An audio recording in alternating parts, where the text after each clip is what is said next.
Hello, welcome to Fireside Chats. My name is Magela Pillai, and today we will be taking the subject of stability. In this series, we look at the core of spirituality. We look at how spirituality impacts on your consciousness. We also ask you, the viewer, to ask yourself questions such as what your relationship with God is. Is he just a name or a concept, or is he or she an actual experience for you? I'd like to introduce you, the viewer, to Sister Denise, who has been practicing Rajyoga Meditation for over 40 years and who is kind enough to share with us her spiritual wisdom and insight. Sister Denise, thank you so much for joining us. Thank you. Welcome. Stability. Sister Denise, the world is anything but stable. On any given day, one gets life thrown at you from all sides. How does one practice stability in a world where nothing is stable? You know, in this world, there are stabilizers that are used. It's a technical item, and stabilizers are very often gyroscopes. And I often speak about this spiritual gyroscope in classes about achieving the stable stage, because it's a very, very worthwhile focus of your spiritual effort. You want to be able to be stable in an unstable context, an unstable world. So a gyroscope is something that spins. And this is really the best thing that you can do, is you have to, in your meditation, do this spinning motion.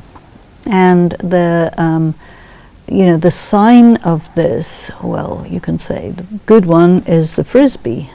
You know, people play with frisbees. You spin this little, plastic thing which has got a larger top surface than bottom surface, so it'll fly. And when it's spinning, it means it's not going to wobble.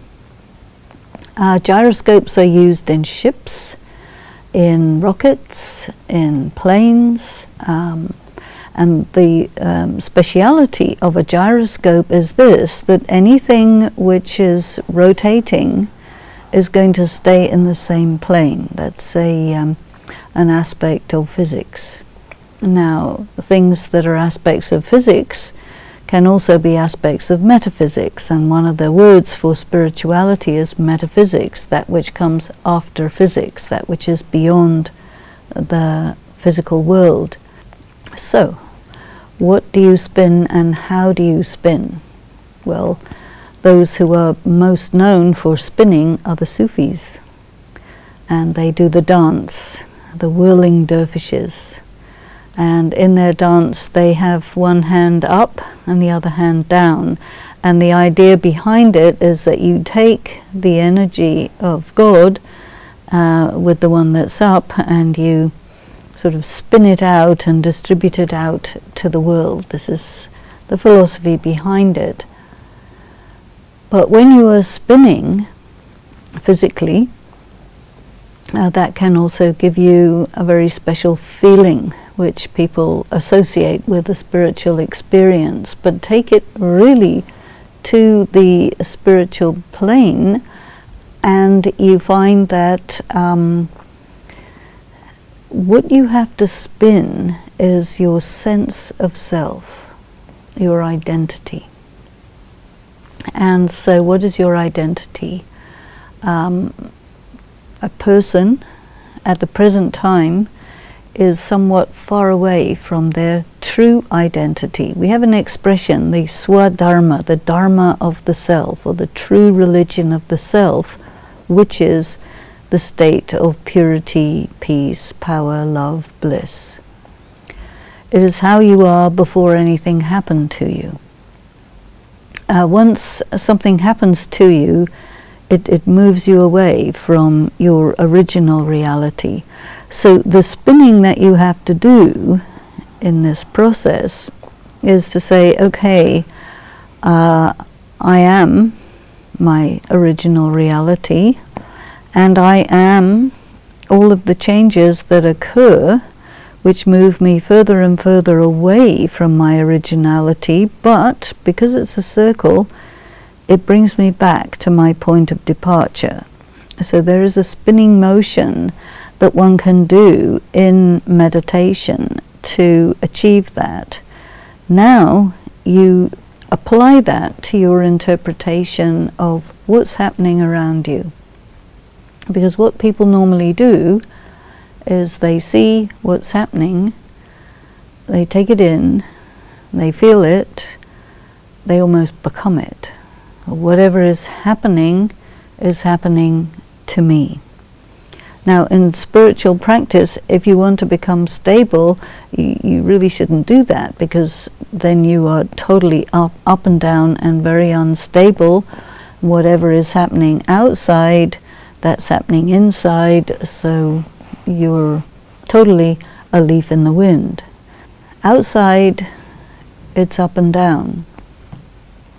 You say to yourself, it's happening, but it's not happening to me. I remain in the stable stage of I am a pure, peaceful, powerful, loveful, blissful soul. You can even spin those points of going from pure to peaceful to powerful to loveful to blissful, again to pure. So you can use that spinning.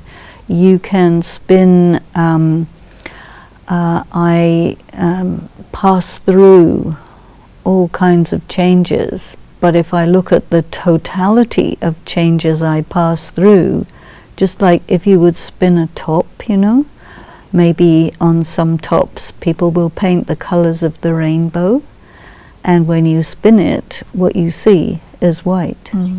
You see.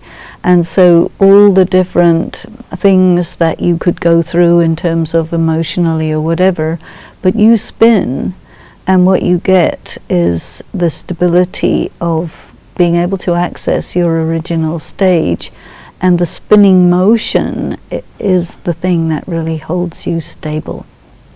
You know, if you concentrate, you can become rigid. And when you're rigid, you are also brittle, can break. But if you're spinning, it's very, very stable. Just like the top, when you spin it, it doesn't fall down as long as it's spinning. Once the speed of the spinning is slow, it starts to wobble, and eventually, so when you are not moving, you're much more vulnerable than when you're moving. A rifle has inside the barrel of the gun these grooves which spin the bullet, or a cricketer spins the ball. So there's all kinds of things which we use the spinning motion for, to achieve, you know, strength and power, being able to project effectively and precisely. And so we project ourselves into reality, but we don't want ourselves to be pushed around by reality. So anything we can do which spins us is going to help us to be in that stable stage. So in Raj Yoga, we see the self as partly dark, partly light, a little bit good, a little bit bad, you know. And you spin all of those things, and then you're away from, I am this, I can't be that, I would like to be this, but I'm not. You know, you bring everything together, and you become one with yourself in this spinning motion, and this will give you emotional stability, mental stability, spiritual stability, physical stability, and then you can move ahead with much greater comfort. So Denise, if one is aware that one is unstable, not necessarily mentally, but say emotionally, but you want to bring some normality into your life, and by that I mean a sense of stability, do you not just have to change your attitude? Is it not something like changing your perspective, changing your attitude, when you find yourself about to go into the up and down motions of life, to talk yourself out of the negative state? Is that also not a practice of stability? It is. You can do that, absolutely.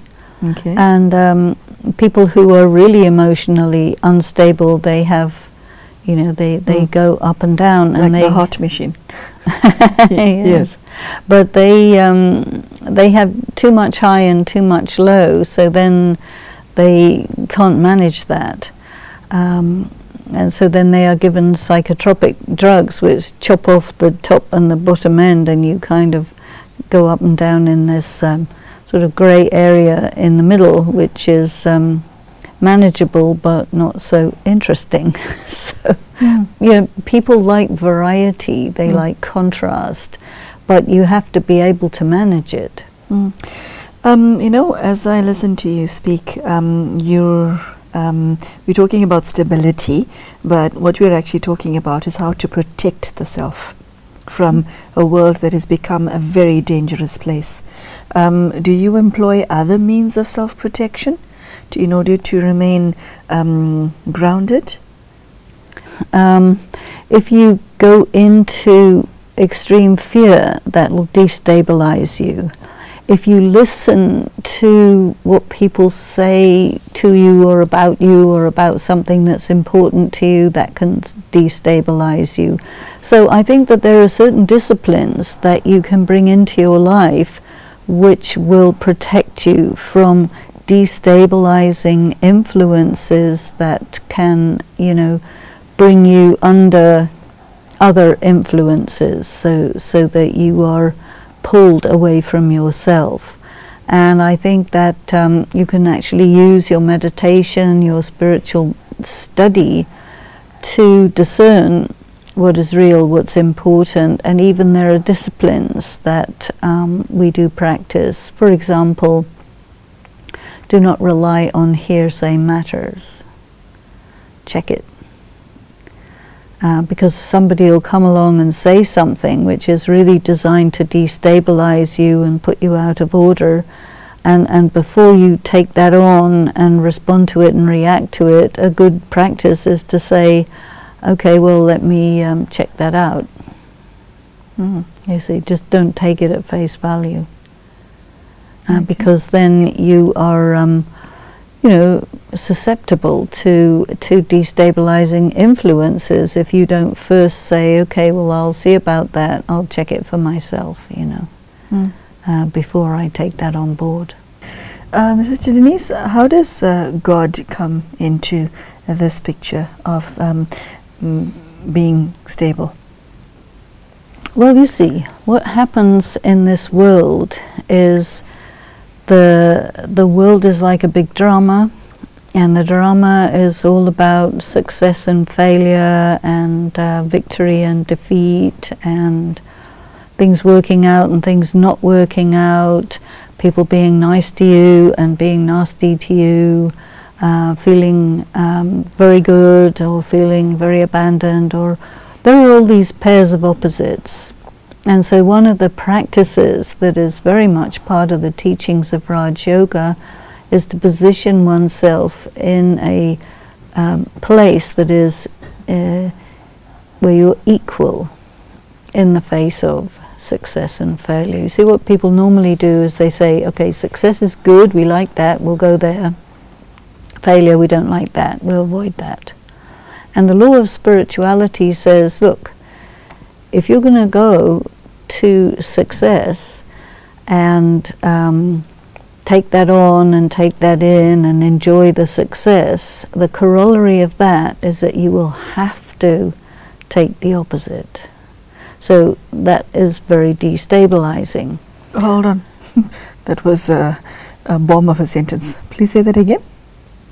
If you go for success and enjoy all the fruits of success, and you know, you get a big head and all of these things, well, the corollary of that is that when that swing of the pendulum is over, you have to go the other way and take the opposite.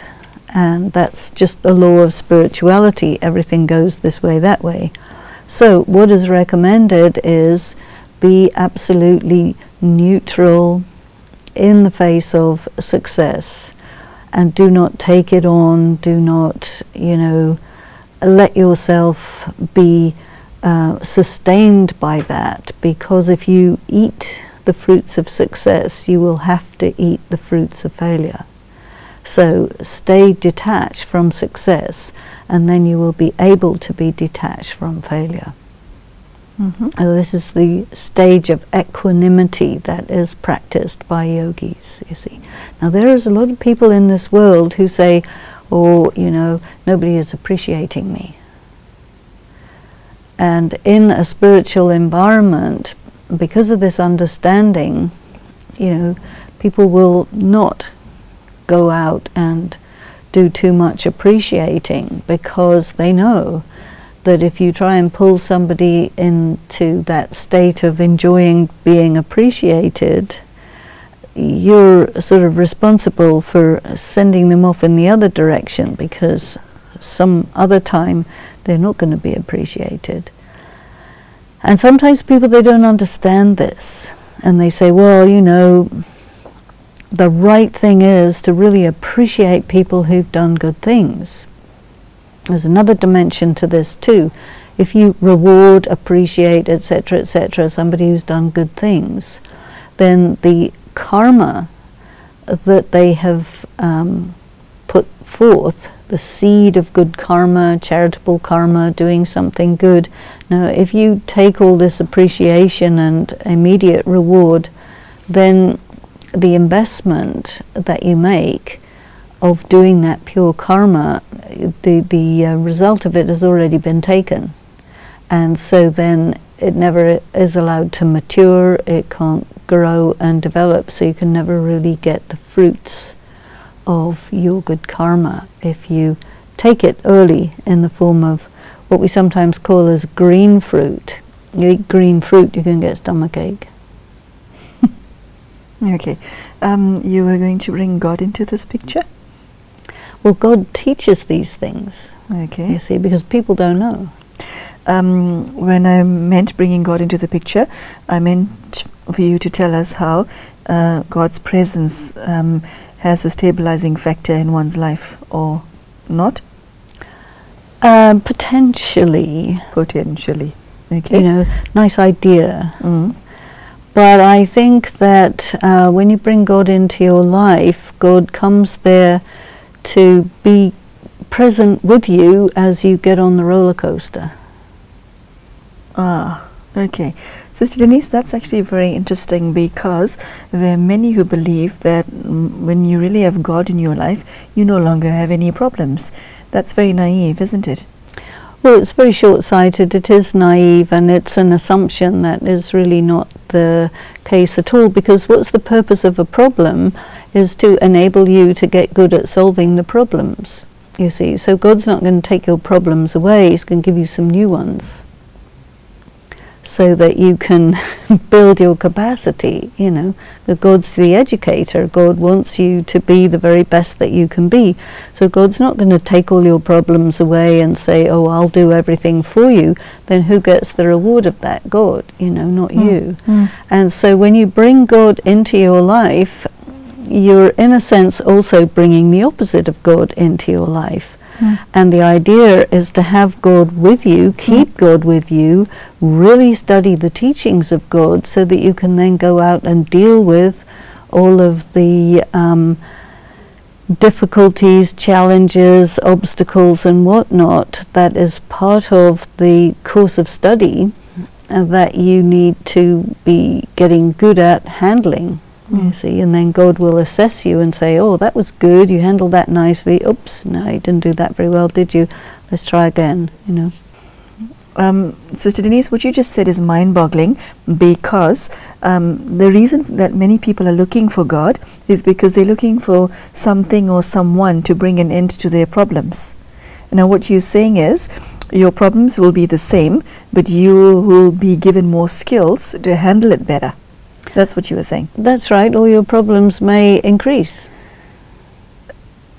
Yeah, that's pretty bit scary. Okay, so that illusion about God needs to be shattered, doesn't it? Well, that's where, you know, at one time we were talking about perspective, you know, so these are some of these perspectives on God that are not based on the reality. So then you really do have to shift your assumptions about God. Okay. You see, and then you get much more clear that, you know, God is going to take you way outside your preconceptions, and so every time you go a little bit outside, you have to drop them. And so for that you need to be open, you need to be willing, you need to be ready, that once you start to see something that you couldn't see before, it changes everything. So you have to reset your perspective on many things. So Sister Denise, as you become more adept at handling life's knocks, that building up the spirit, your wisdom base, your knowledge base, your experience base, you holding God's hand as you go through life, what does that do for the human soul, or to the human soul? Well, you're really evolving when you have God with you. You know, God's not going to do it for you. God will give you information, God will give you instructions, and then kind of sit back and see how you do, as any really good teacher will do. And sometimes give you feedback also, you know, and God will say, well, you know, you're not really paying attention, are you? And wake you up, you know. With a knock on the head? Something like that.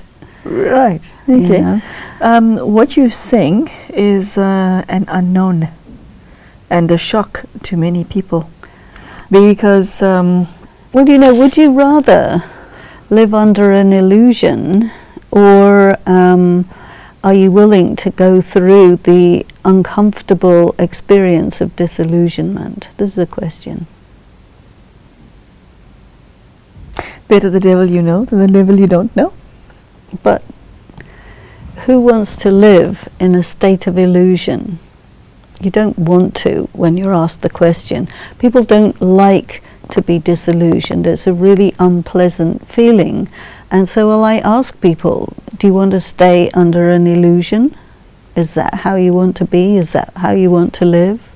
You know, can you not call upon your inner strength to manage the uncomfortable feeling of disillusionment? Because disillusionment means you don't have any illusions, which means you're clear. Why do you want to be living in a deluded state when you don't have to? Okay, so Sister Denise, stability, is it something that one learns over time? And the reason I'm asking this question in this context is because people like to have a variety of experience. When you're stable, there's this, could life not become boring? Because you're not buying into whatever life's selling you. Your life becomes kind of like this, and we all enjoy this. We may not enjoy this, but we might enjoy this. Well, stability also means balance. So if you're going to walk on a tightrope, which life is very often, then you need a big long stick. Yeah, you do. To be able to maintain your balance. And I think the company of God, the instructions of God, and the practice of really building capacity means that you have to start to put out these, you know, this long stick to be able to hold yourself steady, because the tightrope that you're walking on, or the straight and narrow path, or however it, however you want to describe it, if you're not balanced, you're going to fall down. Okay. Okay. So spirituality does entail depth, doesn't it? Yes. Okay. D-E-P-T-H, not D-E-A-T-H. Exactly. Okay, and the deeper one goes, the more stable you become, or not? The nature of the ocean is that all of the, disturbance in the ocean is on the upper layers. So as you go deeper, you find that extreme stillness, which is where the treasures are to be found.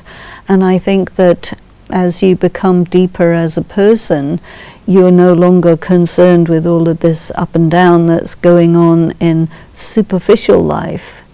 You become more detached, you become more of an observer, you don't get caught up in stuff, and you go deeper and you kind of live there, and there is where you feel that you're on a different level, that you're in a greater kind of truth, you see. You come across as being pretty intellectual. For somebody who's not a deep thinker, does that mean they're doomed to a life of instability? And by instability in this context, I mean, are they susceptible to all of life influences? If something goes wrong, they take a dip. If their child gets married, they're on a high, and then somebody passes away in the family, then you go through a dip again. If you're not a deep thinker like you are, can one be stable, or is there another way without intellectual navigation?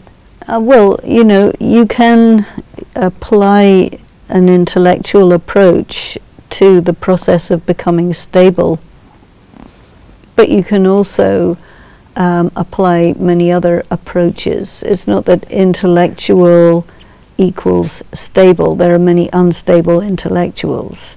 Yes. I think it's really all about seeing the pairs of opposites and seeing your process for keeping yourself balanced in the face of all of these opposing forces, which everybody has to experience, because life is like that.